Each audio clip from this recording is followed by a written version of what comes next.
And welcome back to Yahoo Finance on the Move. We're watching gold. Gold now at about $2,012 an ounce. But then there's the deal with TikTok. The president wants that company sold. Here's what he said yesterday about that. If you buy it, whatever the price is, that goes to whoever owns it, because I guess it's China, essentially, but more than anything else. I said a very substantial portion of that price is going to have to come into the Treasury of the United States because we're making it possible for this deal to happen.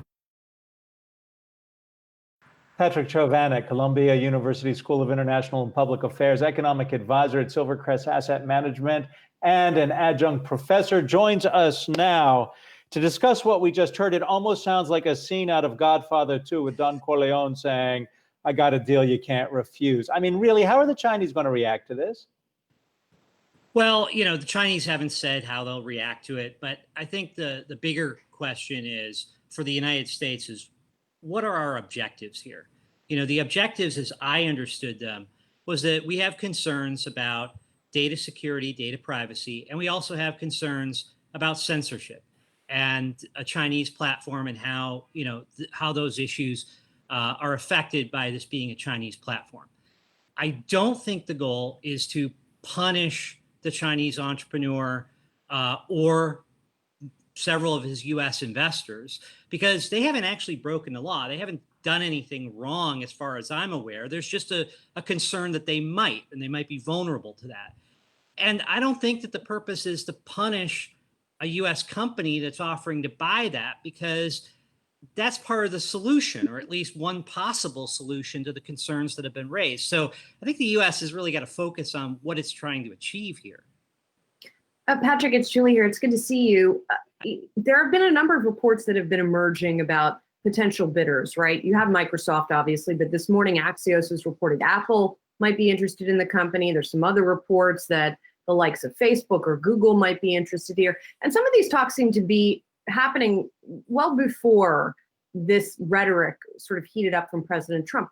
Wouldn't the administration just have been better off sort of working behind the scenes, letting this sales process play out without drawing the ire of China? Or is drawing the ire of China kind of part of the point? Well, it's an election year, and drawing the ire of China is part of the point. I mean, a lot of this is sort of performance art, confrontation between the United States and China, saying that we're not going to buckle down to China, instead of actually solving the underlying problem. In fact, I think that framing it the way that the president did yesterday as sort of a corporate shakedown does not serve the purpose of addressing the real issues. And by the way, those issues aren't just about, let's look at the bigger picture here. The issue of data privacy, even the issue of censorship or content. These are not just limited to the fact that it's from China. They're accentuated by the fact that it's Chinese owned, but they don't just begin and end with the fact that it's a Chinese owned platform. Senator Rubio today had made a video in which he talked about how, TikTok can come in and gather all this information on you and sell it to who knows who. Well, I mean, look, yes, it is a valid concern. There are certain concerns that are China specific, but almost every internet company that's out there not only does that, but its business model is based on that. And if we have concerns about that, they go well beyond it being a Chinese company or not. Jared Blicker here. I wanted to get your thoughts on the bigger picture as this one example fits into U.S.-China relations. We've got both sides, a bipartisan, kind of on the same side of trying to separate their capital markets from ours. We've heard about forcing companies to delist, and proactively companies like Baidu have said they want, or they've at least explored delisting from the NASDAQ to be domiciled presumably in Hong Kong or on the mainland. How does all of this fit together, and what's the next step? Is there going to be another ante raised here?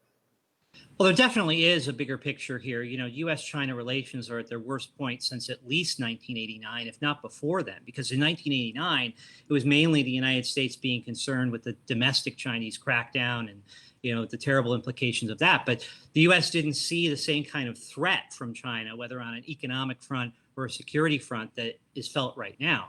So there's a whole host of different areas across the board where the United States is coming into conflict with China. Now, to some degree, there are cases in which good fences make good neighbors. And you want to lay down the rules about, for instance, Chinese listed companies in the United States and what they have to do to remain listed in the United States. I think that's an entirely valid issue. But there are other cases in which it seems like the real underlying concerns or the substantive concerns are taking a back seat to the political theater. Patrick, it's Brian Chung here. I'm wondering if you can drill in on the role of CFIUS, the Committee on Foreign Investment in the United States, as part of this. Weirdly, this is not the first time that a Chinese company has been forced to divest a branch of their operations because of national security concerns. We saw that as the case with the Grindr app, the LGBTQ app, last year. So how is that different than what's going on right now with TikTok? So CFIUS has been an issue for a long time for Chinese companies. It was a big hurdle that they had to overcome, but it wasn't a hurdle that they necessarily couldn't overcome. Usually, to accommodate CFIUS, Chinese companies and other companies around the world would make adjustments.